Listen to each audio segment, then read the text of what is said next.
नमस्कार, मी मंदाकिनी गुरु. मी माझ्या YouTube channel ज्योती इंडियामध्ये तुमचं स्वागत करते. आणि आजचा जो हा व्हिडिओ आहे ना, ह्या व्हिडिओमध्ये ना मी तुम्हाला जी आपण प्रसादासाठी वापरतो ना खपली गव्हाची खीर नैवेद्यासाठी ती करून दाखवणार आहे. आणि शक्यतो मी काय करते ना की ज्या वेळी म्हणजे माझ्या माहेरी पण माझ्या सासरी पण आणि मी पण ज्या वेळी हे असं नैवेद्याचं काय करत असते ना त्यावेळेस शक्यतो चुलीवरच स्वयंपाक करण्याचा तो प्रयत्न असतोय माझा.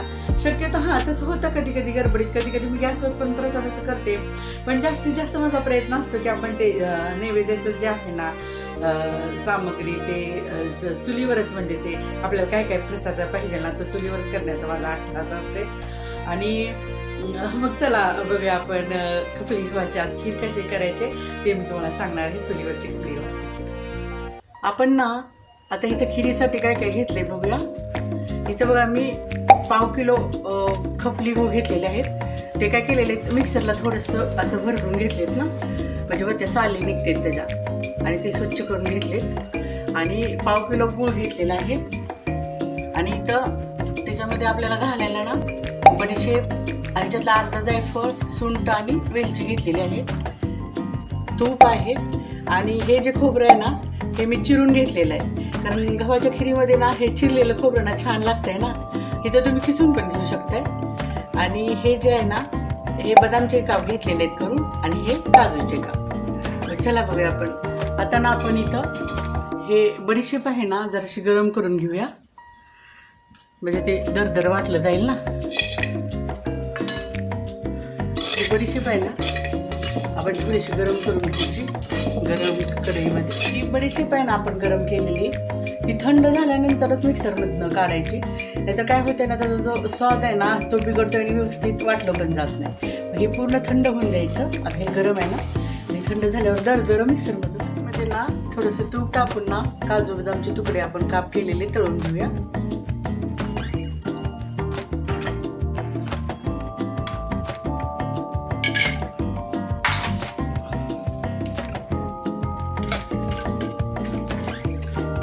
ते काप तळले ना की जरा छान त्याची टेस्ट येते ना, त्यामुळे हे काजू बदामचे काप आपण तळून घेऊया. बदाम टाकलेत मी. आता हे काजू,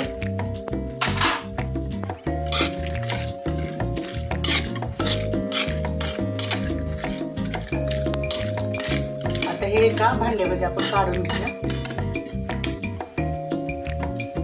आता हे आपलं काजू बदाम तळलेलं जे तेल आहे ना शिल्लक राहिलेलं त्याच्यामध्येच ना आपण हे गहू जे केलेत ना आपण मिक्सरला थोडे दरदरे अख्खेच आहेत बघा, त्याचं आपण फक्त काय केलंय वरचं सालं काढून घेतलेलं आहे. मिक्सरमध्ये फिरवलं ना की व्यवस्थित निघतं. आता हे काय करू आपण भाजून घेऊया या राहिलेल्या तुपामध्ये.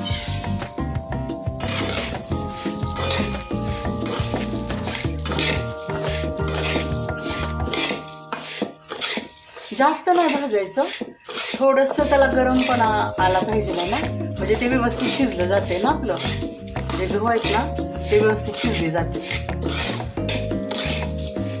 बघा. आता इथं 2 मिनटं मी हे भाजलेत गहू आपले. आता हे काढून घेऊया. इथं ना आपण ह्या भांड्यानं अर्ध भांड आपले गहू आहेत ना, मग ह्याच भांड्यानं आपण 2 भांडी गरम पाणी इथं काय केलेलं आहे ना, इथं ह्या भांड्यानं आपले गहू अर्ध भांडे आहेत ना, ह्या भांड्यानं 2 भांडे पाणी घेतलेले आहेत. म्हणजे आपले जेवढे गहू आहेत ना त्या गव्हाच्या 4 पट पाणी घालायचं. इथं पाणी मी गरम करायला ठेवलेलं आहे. हे आपण थोड्या वेळ आता झाकून घेऊया. A few moments later. आता बघा इथं आपलं पाणी जे आहे ना ते पाणी गरम झालेलं आहे, उकळलेलं नाही. उकळायच्या अगोदरची जी प्रोसेस आहे ना ते गरम झालेलं आहे. त्याच्यामध्ये ना आपण आता हे भाजलेले गहू आहेत ना तुपामध्ये ते घालूया.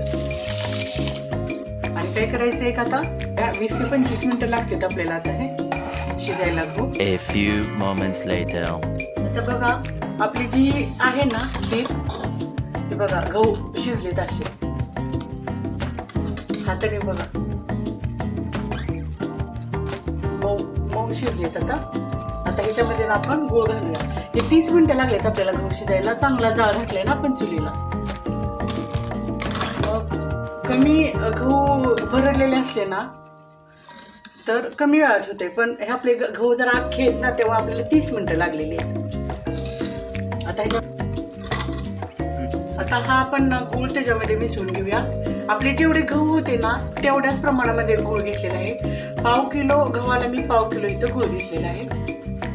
आता हा जो गूळ आहे ना आपण ह्याच्यामध्ये ना मिक्स करून घेऊया.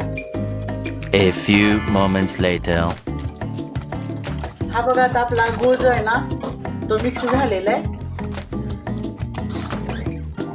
पूर्ण त्या गव्हामध्ये. आता काय करायचं आपण एक 5 मिनिटं हे आणखीन हा गूळ आणि हे गहू आहेत ना खीर जी आपली शिजवून द्यायची. आता बघा इथे हे 5 मिनिटं झालेलं आहे. आपले हे मिश्रण आहे ना गुळाचं आणि गव्हाचं ते घट्ट होत आले ना. आता आपण ह्याच्यामध्ये काय करूया खोबरं मिक्स करून घेऊया आणि जे आपण काजू बदामाचे काप केलेले ना ते काप आणि हे जी पेस्ट केलेली ना आपण बडीशेप, सुंठ, जायफळ आणि वेलदोड्यांची ही दरदरी ठेवायची, अशी जास्त बारीक नाही करायची. मिक्सरमध्ये दरदरी काढून घेतली ना जरा मोठी जाडी भरडी ही मिक्स करूया. आता आपण आता हे सगळं एकजीव करून ना एक 5 मिनिटं आणखीन ना आपण ह्याला चांगलं शिजवून देणार आहे ना.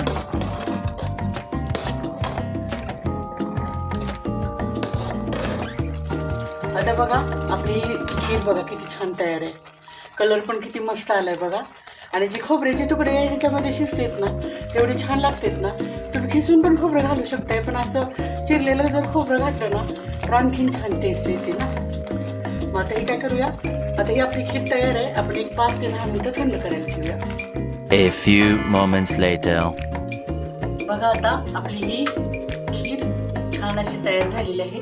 ही तुम्ही दुधाबरोबर तूप घेऊन खाऊ शकताय. नक्की तुम्ही ह्या प्रकारे खपली गव्हाची खीर करा. ही आपल्याला प्रसादाला चालू शकते. कोणत्याही देवाचा किंवा देवीचा प्रसाद असला तरी त्यावेळेस आपण किंवा कुठल्याही पारायणाचं उद्यापन करायला किंवा जरी घरामध्ये कोण पाहुणे येणार असतील किंवा कोणाचा वाढदिवस असेल तर बघा ही खपली गव्हाची खीर हा असा अँटिक पदार्थ आहे ना तो सगळ्यांना आवडतो. आणि नक्की तुम्ही अशा प्रकारे खीर करा. आणि ही जी मी चुलीवर खीर केली ना ह्याच्याऐवजी एक टिप्स देते तुम्हाला. हेच पाण्याचं प्रमाण वापरून ना हे गहू तुम्ही कुकरमध्ये पण शिजवू शकताय. फक्त ते गहू आहेत ना ते 6 ते 7 शिट्ट्या देऊन घ्यायचं, पाणी वतायचं मिडियम फ्लेमवर 6 ते 7 शिट्ट्या देऊन कुकर पूर्ण थंड होऊन द्यायचा. आणि पुढची आहे ती प्रोसेस ती मिक्स ती करायची आहे ती करायची. आणि नक्की तुम्ही अशी खीर करून बघा आणि मला पण सांगा कशी झाली. आणि जर माझा व्हिडिओ तुम्हाला आवडला असेल ना तर नक्की लाईक, शेअर आणि सबस्क्राईब करा, जेणेकरून येणारा माझा पुढचा व्हिडिओ तुम्हाला बघायला मिळेल. नमस्कार.